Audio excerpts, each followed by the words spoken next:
Hey everybody, it's Paul from Path Hunting Team. Hope everybody had a good hunting season this year. It's winding down. It's December now, almost Christmas time. Unfortunately, I did not have the opportunity to harvest a mature buck this year. Didn't really get any video. Tried. Not an easy thing to do. Fortunately, I did get the opportunity to harvest a couple of does during the Wisconsin gun season. So what I'd like to do today is, a lot of people ask what we do with our venison, and number one, that's why we're out in the woods, is to put meat on the table. So during the gun season, to get a couple of does is exactly right what I'm looking for. What I'd like to do is, people ask me, how do you cook your venison? A lot of people don't care for venison because they say, hey, it's too tough or tastes too gamey. So what I'm going to do is I'm going to show you how I do a basic fry on a venison. It's not a recipe or anything. This is just how you would prepare the venison and how you would cook the venison so that you don't have the gamey, tough venison that people talk about all the time. So this is just a little trick. I've been doing this for years. I harvest my own. We process myself. I do my field dressing, in the field. Take it back to the cabin where I do all my processing. Cut it up myself. Put everything in the freezer and then get it out. And I'm going to just show you how to do a fry of the venison. We can maybe do a little different recipes and stuff in the future, but I thought I'd start with just your basic cooking of the venison so that it's not so tough and not so gamey. So this is what I got for you.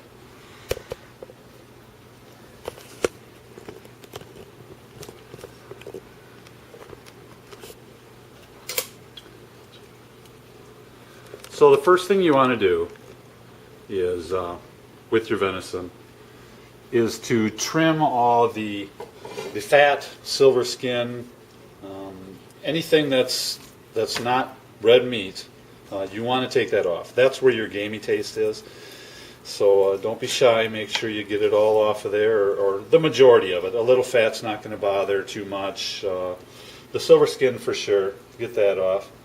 As you can see, I'm doing a tenderloin of one of my favorite cuts of meat.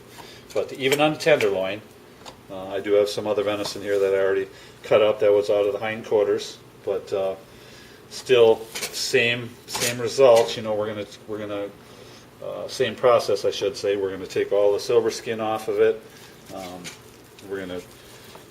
This side, because it's a tenderloin, has all the silver skin and everything on it. What you want to do is you want to make sure you trim all that off. So we're gonna trim the silver skin, the fat, any veins or anything that you can still see on the venison.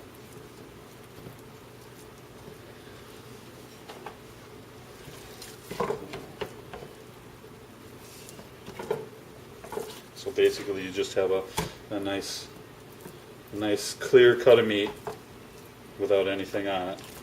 I'll do the same thing to this half too. I like leftovers, so I always cook plenty of venison, or at least try. Sometimes it doesn't work out, everybody eats it, but that's a good thing. That means I'm preparing it right, everybody likes it. So I'm hoping this works out for you.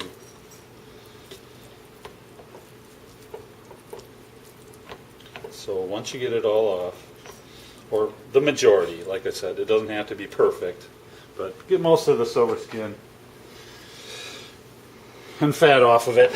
And then what you do is you're going to want to slice it as thin as you can. It is actually, if it's frozen, if you can do this partially frozen, it'll slice even easier to slice it thin. But basically, just get it as thin as you can. It doesn't have to be perfectly thin. But slice it so it's, just a 1/4 inch or less.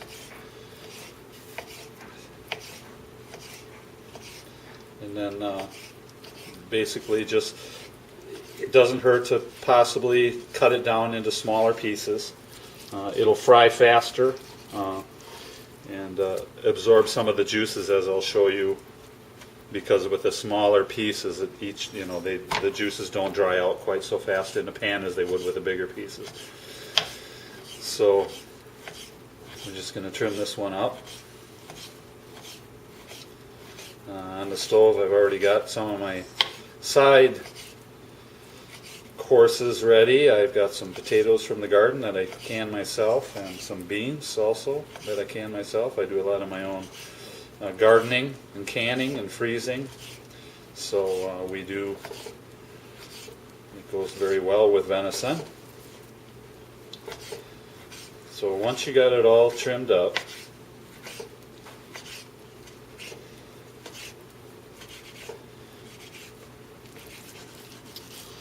in your pan, put it in a pan or on a plate or whatever you like. I mean, if you're doing a small batch, you can just leave it on the cutting board.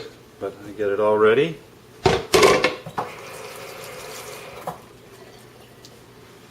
Okay, now for your pan, what you're going to want to do is prepare your pan with some butter, of course. Butter is good. Not exactly cooking perfectly healthy today, but we're definitely cooking so it tastes good. So what you're going to want to do is you want to put probably about a tablespoon and a half of butter in the bottom. Doesn't have to be a lot, just enough so the bottom of the pan doesn't burn. Fry pan works good. You can do it with a smaller pan if you'd like, or a roaster pan of some type, as long as it's non-stick. Now basically what you want to do is get your flame as high as you can get it. So you want it on high. And what you want to do is you want to melt that butter, and you want to get it not burning, but you want the pan hot to start. Okay, so basically what we're going to do is when we put it in there, it's going to be as hot as that pan can get before the butter would burn.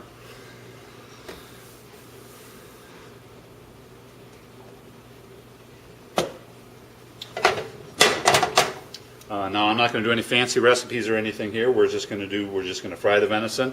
I'm going to put a little seasoning on it, like I like. You can season it however you want. Another good way to do this, if you don't want to do it with butter and you'd rather have some bacon flavor, dice up some bacon, maybe throw some onions in there, fry that all up first, but then take that out of the pan, put it on a plate, and then do this process. Okay, this is how you keep the venison tender and everything. So we're just going to get the butter hot here.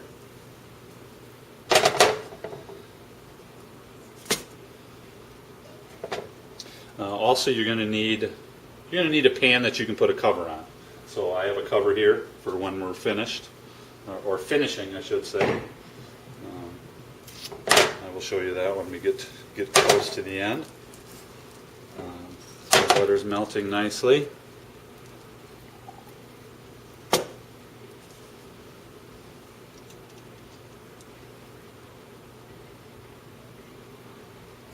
Okay. So the butter is going to start turning fairly brown now because it's getting hot. So what you can do is you take your venison, make sure your butter is all screwed out on the bottom, and it should sizzle. As soon as you hit it in there, it should start sizzling. I mean, the pan should be that hot that instantly you got some frying. Spread it out so that it kind of evenly fries.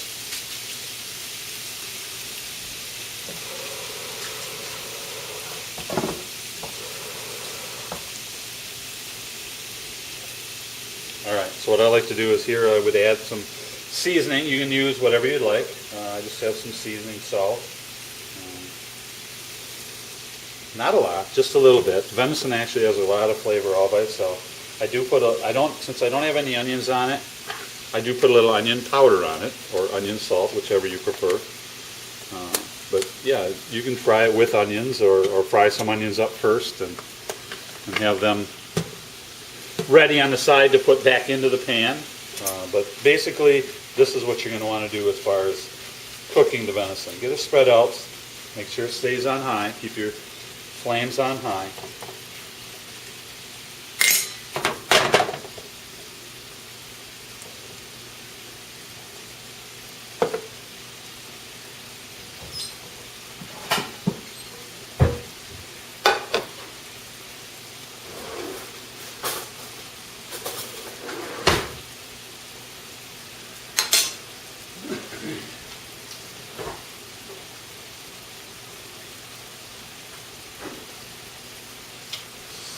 So I'm going to do this all in real time, so you know how long it takes to prepare. It's quick, it's easy, especially since I'm doing potatoes that were already canned and beans that were canned.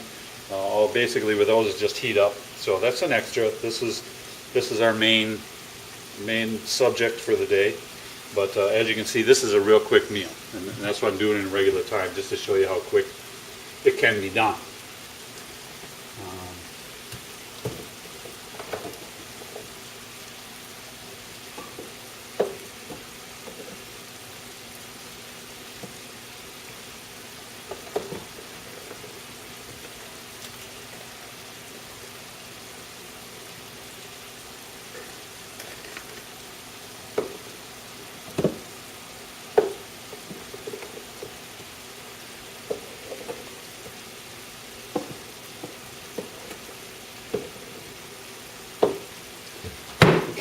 Once it starts cooking, so you can actually see some of the bottoms actually turning brown and stuff like that, make sure you just don't flip it right away. Let the bottom get done fairly well. As you can see, there isn't really, just small pieces of fat you can see here and there. That's not going to bother. The idea is basically this is what I would call a flash fry. This is where you want to fry it fairly fast, and then I'll show you how to finish it. So now we took the skin, or the silver skin, and we took the fat off of it.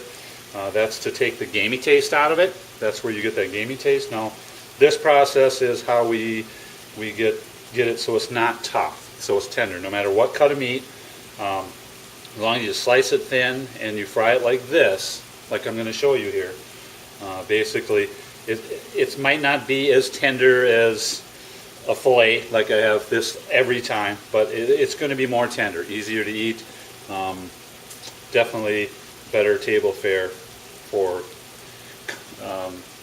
company and just a family.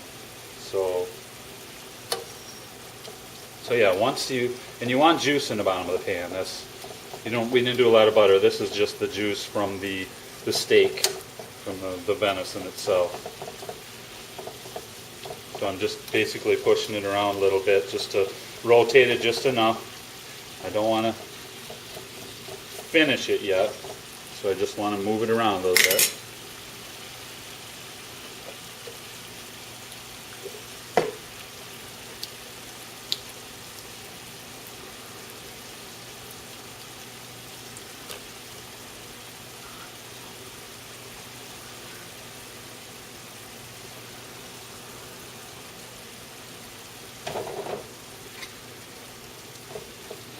So once you get to a point where it's probably half fried, it's half cooked because it is small chunks, fairly thin sliced.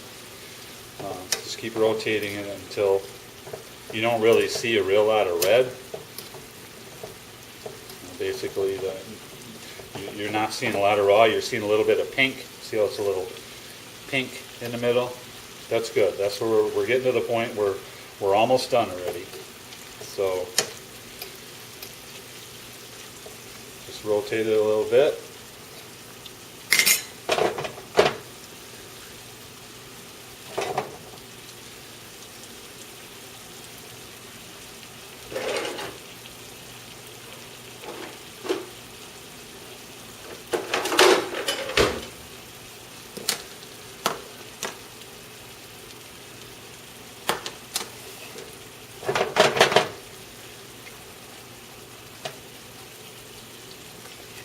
Alright, so we're pretty much all medium now. So everything's cooked medium. It's all partially fried. As you can see, there's still a lot of juice in the pan.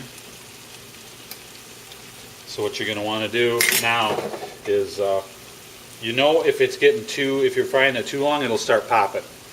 What'll happen is the moisture content will go down, and then you'll have bits and pieces of meat popping out of the pan. You don't want that. What you want to do is you want to keep that juice in there, and you want to just kind of rotate it in if you can, like this, and then take your cover. Let this heat up just a little bit. Now everything is medium or better. So what you do is you put your cover on it, like that. Leave it probably about 1 minute for the pan to heat up inside the dome here. Once it's heated up in there fairly good, you can see it bubbling quite well. I don't know if you can see it on camera, but it's bubbling really well. After say about a minute, then what you want to do is make sure there's still juice in there. What you want to do is you want to just shut it off and just leave it sit there. What'll happen is it'll finish cooking, but it'll finish slowly, and the juice will stay in the pan and it'll sit right in that juice. And that's where you would get your basically it's pretty much done now, but we're just going to wait for it to simmer down and then absorb the juices, and then we'll uncover it. We'll leave it covered for, you're going to want to leave it covered for a couple of minutes, 2-3 minutes, okay?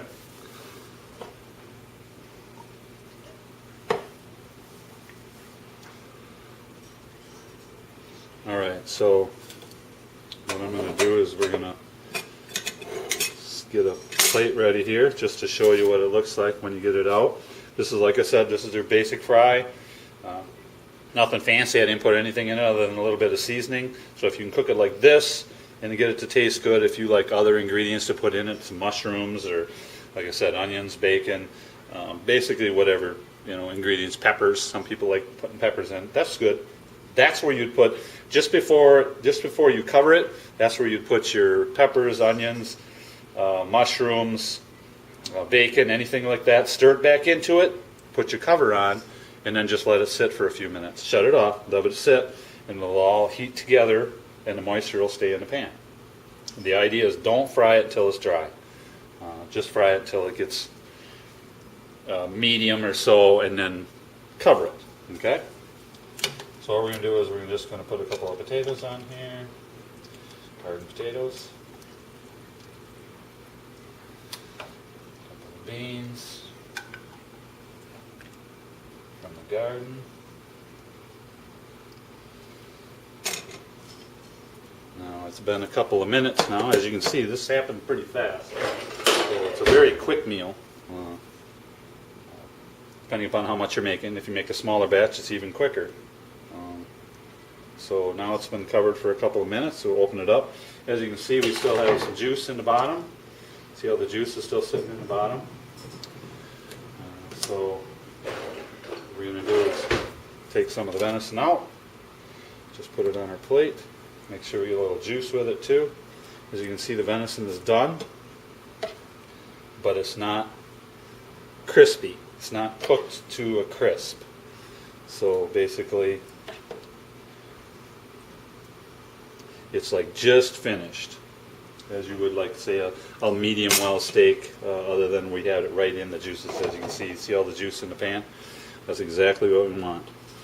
So basically, a tater topping there of some type, whatever you'd like. And as you can see, the venison is very tender. I mean, granted, this was a tenderloin, but there was some hindquarter in here too. So your venison is going to be very tender, and this is my favorite meal. This is why I hunt. So I hope that helps you out, and I hope you enjoyed a little bit of video from me this year. You didn't get too much, but this is my contribution to the PAF hunting team for this year anyway.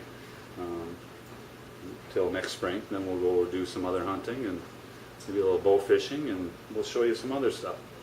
So enjoy. Thank you.